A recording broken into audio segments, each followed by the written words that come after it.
कृष्णा राधे राधे साथियों, आइए हम सब भागवत जी को श्रवण कर अपने मानव जीवन को धन्य करें। आज हम भागवत जी के दूसरे स्कंद के 8वें अध्याय में प्रवेश करें। भगवान श्री कृष्ण को प्रणाम करते हुए, भागवत जी को नमस्कार करते हुए, कृष्णाय वासुदेवाय हरे परमात्मने प्रणतक्लेशनाशाय गोविंदाय नमो। हे कृष्ण करुणा सिंधु दीनबंधु जगत्पते गोपीश गोपिकानंद श्री राधा कांत श्री राधा नमस्ते। हरे कृष्ण कृष्ण कृष्ण हरे हरे राम राम राम हरे हरे। अथाष्टमोध्याय राजा परीक्षित के विविध प्रश्न। आइए प्रथम श्लोक को गुनगुनाते हुए आगे चलें। राजोवाच ब्रह्मणा चोदितो ब्रह्मन् गुणाख्याने गुणस्य च यस्मै यस्मै यथा प्राह नारदो देवदर्शन। राजा परीक्षित ने कहा कि भगवान, आप वेदवेत्ताओं में श्रेष्ठ हैं। मैं आपसे यह जानना चाहता हूँ कि जब ब्रह्मा जी ने निर्गुण भगवान के गुणों का वर्णन करने के लिए नारद जी को आदेश दिया, तब उन्होंने किन किन को किस रूप में उपदेश किया। एक तो अचिंत्य शक्ति के आश्रय भगवान की कथाएं ही लोगों का परम मंगल करने वाली हैं। दूसरे देवर्षि नारद का सबको भगवत दर्शन कराने का स्वभाव है। अवश्य ही आप उनकी बातें मुझे सुनाइए। महाभाग्यवान सुखदेव जी, आप मुझे ऐसा उपदेश कीजिए कि मैं अपने आसक्त रहित मन को सर्वात्मा भगवान श्री कृष्ण में तन्मय करके अपना शरीर छोड़ सकूं। जो लोग उनकी लीलाओं का श्रद्धा के साथ में नित्य श्रवण और कथन करते हैं, उनके हृदय में थोड़े ही समय में भगवान प्रकट हो जाते हैं। कृष्ण कान के छिद्रों के द्वारा अपने भक्तों के भावमय हृदय कमल पर जाकर बैठ जाते हैं, और जैसे शरद ऋतु जल का गदलापन मिटा देती, वैसे ही भक्तों के मनोबल का नाश कर देते हैं। जिनका हृदय शुद्ध हो जाता है, वह श्री कृष्ण के चरणों को एक क्षण के लिए भी नहीं छोड़ता। जैसे मार्ग के समस्त क्लेशों से छूटकर घर आया हुआ पथिक अपने घर को नहीं छोड़ता, भगवान जीव का पंचभूतों के साथ में कोई संबंध नहीं है, फिर भी इसका शरीर पंचभूतों में से ही बनता है। तो क्या स्वभाव से ही ऐसा होता है, अथवा किसी कारणवश आप इस बात का मर्म पूर्ण रीति से जानते हैं? आपने बतलाया कि भगवान की नाभि से वह कमल प्रकट हुआ जिसमें लोगों की रचना हुई। यह जीव अपनी सीमित अवयवों से जैसे परिच्छिन्न है, वैसे ही आपने परमात्मा को भी सीमित अवयवों से परिच्छिन्न सा वर्णन किया। ये क्या बात है?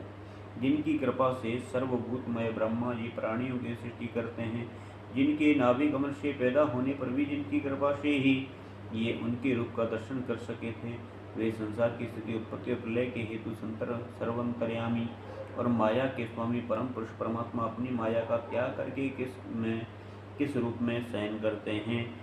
पहले आपने बतलाया था कि विराट स्वरूप के अंगों से लोक और परलोक की रचना हुई। फिर यह भी बतलाया कि लोक और लोकपालों के रूप में उनके अंगों की कल्पना हुई। इन दोनों बातों का तात्पर्य क्या है? तो महाकल्प और उनके अंतर्गत अवान्तर कल्प कितने हैं? भूत भविष्य और वर्तमान काल का अनुमान किस प्रकार से लगाया जाता है या किया जाता है? क्या स्थूल देहाभिमानी जीवों की आयु भी बंधी हुई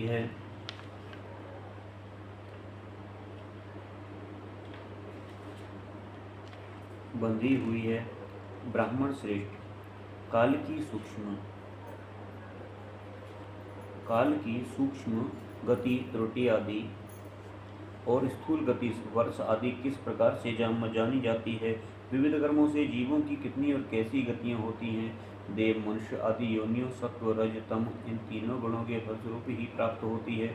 उनके चाहने वाले जीवों में कौन कौन किस किस योनि को प्राप्त करने के लिए किस किस प्रकार से कौन कौन कर्म स्वीकार करते हैं? पृथ्वी, पाताल, ऋषा, आकाश, ग्रह, नक्षत्र, सर्व पर्वत और नदी, समुद्र, द्वीप और उसमें रहने वाले जीवों की उत्पत्ति कैसे होती है? ब्रह्मांड का परिमाण भीतर और बाहर दोनों प्रकार से बतलाइए। साथ ही महापुरुषों के चरित्र, वर्णाश्रम के भेद और उनके धर्म का निरूपण कीजिए। योगों के भेद, उनके परिणाम और उनके अलग अलग धर्म और भगवान के विभिन्न अवतारों के परम आश्चर्यमय चरित्र भी बतलाइए। महामनुष्यों के साधारण और विषय विशेष धर्म कौन कौन से हैं और विभिन्न व्यवसाय वाले लोगों के राजर्षियों के और विपत्ति में पड़े हुए लोगों के धर्म का भी उपदेश कीजिए। तत्वों की संख्या कितनी है, उनके स्वरूप और लक्षण क्या है, भगवान की आराधना की आध्यात्म योग की विधि क्या है, योगेश्वरों की क्या क्या ऐश्वर्य प्राप्त किया होते हैं तथा अंत में उन्हें कौन सी गति मिलती है, योनियों का लिंग शरीर किस प्रकार भंग होता है, वेद वेद धर्मशास्त्र क्या, तो प्राणों का स्वरूप तात्पर्य क्या है, समस्त प्राणियों की उत्पत्ति स्थिति और प्रलय कैसे होता है, बावली कुआ खुदबाना और स्मार्त यज्ञ यज्ञादि वैदिक तथा काम्य कर्मों की तथा अर्थ धर्म काम के साधनों की विधि क्या है, प्रलय के समय जो जीव प्रकृति में लीन रहते हैं उनकी उत्पत्ति कैसे होती है, पाखंड की उत्पत्ति कैसे होती है, आत्मा के संबंध मोक्ष का स्वरूप क्या है और वह अपने रूप में किस प्रकार स्थित होता है। भगवान तो परम स्वतंत्र हैं, वे अपनी माया से किस प्रकार क्रीड़ा करते हैं और उसे छोड़कर साक्षी के समान उदासीन कैसे हो जाते हैं। भगवान, मैं अब सब आपसे पूछ रहा हूँ कि मैं आपकी शरण में हूँ।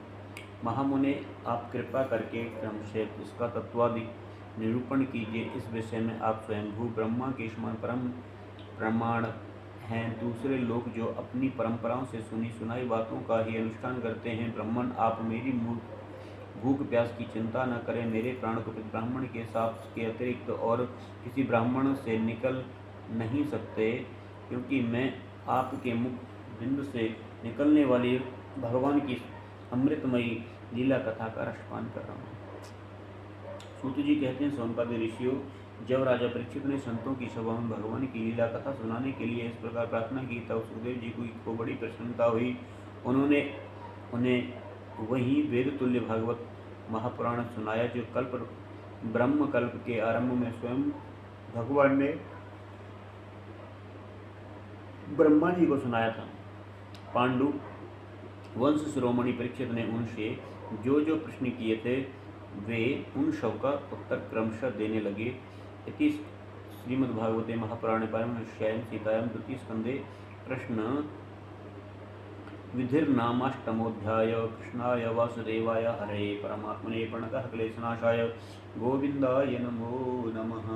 गोविंदाय नमो नमः। बोल बांके बिहारी लाल की जय। हरे कृष्ण कृष्ण कृष्ण हरे